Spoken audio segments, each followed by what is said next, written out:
Praise Lord. आता रात्रीचे 2 वाजलेले आहेत आणि मी अभ्यास करत होते.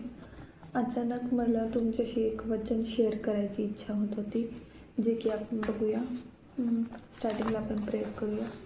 हालेलुया, स्तुती धन्यवाद ते सामर्थ्य परमेश्वर प्रभू. हा वेळ हा क्षण तू दिलास, हा मिडनाईटच्या वेळेस तू माझ्यासोबत आहेस म्हणून मी तुला धन्यवाद देते परमेश्वर पिता. तुझ्या वचनाचे घेरे भेद आम्हाला समजले जाऊ दे प्रभू. धन्यवाद. प्लॅनिंग प्लॉटिंगला शेतांच्या मी येशूच्या सामर्थ्याने आज कॅन्सल करते. सगळं ताबा, सगळं नियंत्रण प्रभू तुझ्या हातासोबत आहे प्रभू. येशूच्या नावात मागते, आमेन. तर आपण बघूया सभोपदेशक 3मध्ये 1, जे की भजन संहिता आणि नीतिवचनच्या नंतर ते बुक येते, की प्रभू आपल्याला वचनातून काय बोलतो. तर इथं पहिलं वचनमध्ये काय लिहिले, सभोपदेशक 3मध्ये 1, हर एक बात का एक अवसर और प्रत्येक काम का जो आकाश के नीचे है होता है एक समय है, आमेन. तर प्रभूचं वचन बोलते की एक वेळ आहे त्या गोष्टीची जी तुमच्या लाईफमध्ये पूर्ण होण्यासाठी.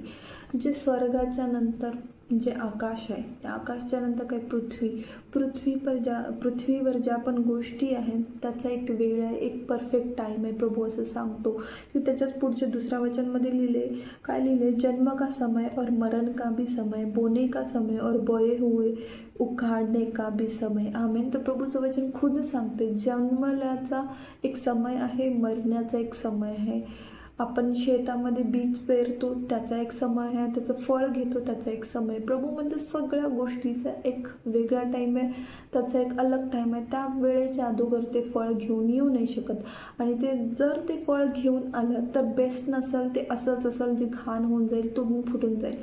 पण जे प्रभूच्या टाईम पिरियडमध्ये असेल ते फळ बेस्ट असेल, जे खाण्यायोग्य असेल, ते महिमा योग्य असेल, ते त्यांच्या बेस्ट असेल, आमेन. पुढे पण लिहिले, घात करने का समय और चंगा करने का भी समय, ढा देने का समय और बनाने का भी समय, आमेन.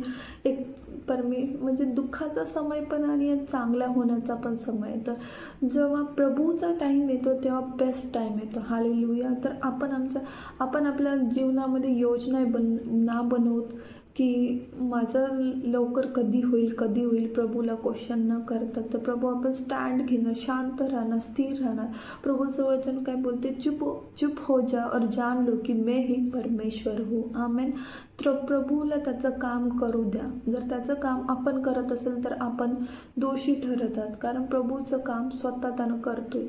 बेस्ट टाईममध्ये तो आपल्या लाईफमध्ये सगळं काही देतो परमेश्वर पिता. हालेलुया. जर पृथ्वीच्या वर ज्या पण आहेत त्याचा एक टाईम पिरियड आहे. तुम्ही असं नाही बोलू शकत की प्रभू का नाही तू लवकर करत आहेस.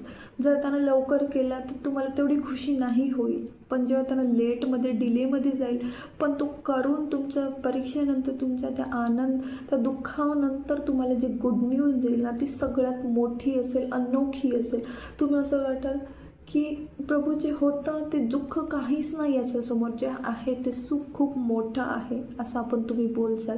मी माझ्या लाईफची टेस्टमनी सांगू शकते की माझा रिझल्ट जसं डिलेमध्ये येत होता, फेलियरमध्ये होता, तर मी म्हणायची प्रभू का मी असं एवढा अभ्यास करते, स्टडी करते, तरी पण मला रिझल्ट असा का येतो, का मला 1-2 मार्कांनी माझा रिझल्ट बॅक लागतो. मी खूप प्रभूला क्वेश्चन करायची, पण मी स्थिर राहिले, शांत राहिले, सेवा करायला लागली, प्रभूमध्ये वफादार राहिले. आणि मी प्रभूचं एकच वचन म्हणत राहिले की चुप हो जा और जान लो की मैं ही परमेश्वर हूँ.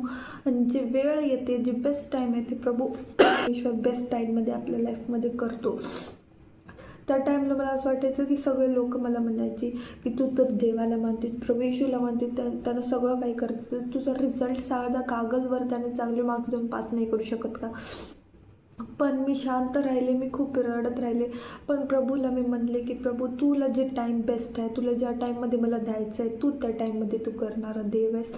मग नेक्स्ट टाईमला मी अजून प्रेयर केली, अजून मी स्टडी केली, अजून मी सेवा केली. कधी मी कमी नाही झाले तर मी नेक्स्टला गेले. हालेलुया.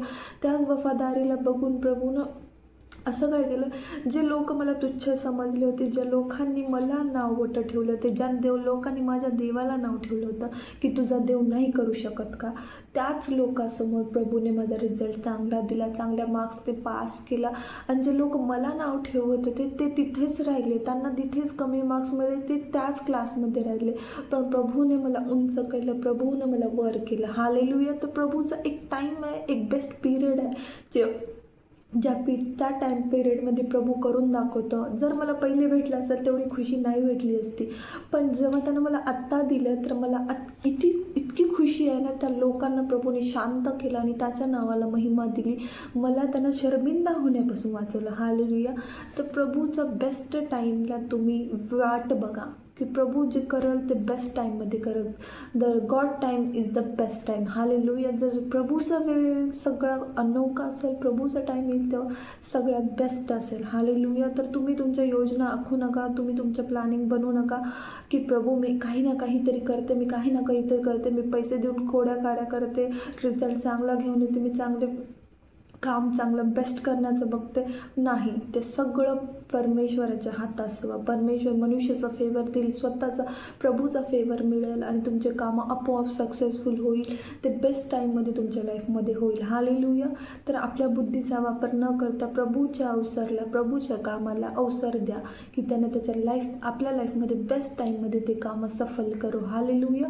तर सगळ्यांनी प्रभूला महत्त्व द्या, प्रभूच्या कामाला महत्त्व द्या, प्रभूच्या योग्य टाईमला महत्त्व द्या. हालेलुया. तर आपण प्रेयरमध्ये जाऊ. धन्यवाद देतो प्रभू येशूच्या सामर्थ्यात. परमेश्वर पिता, जे योग्य टाईम, योग्य पिरियड आहे परमेश्वर पिता, त्याच टाईममध्ये तू आमच्या लाईफमध्ये सगळे कामं तू सफल कर. तुझ्या इच्छेनुसार तू आम्हाला चालव परमेश्वर पिता. तुझा टाईम हा बेस्ट टाईम असते परमेश्वर पिता. God time is the best time परमेश्वर पिता. ते अनोखं टाईम असते, ते अनोखं ब्लेसिंग असते. धन्यवाद प्रभू येशूच्या नावात मागते. आमेन. आमेन.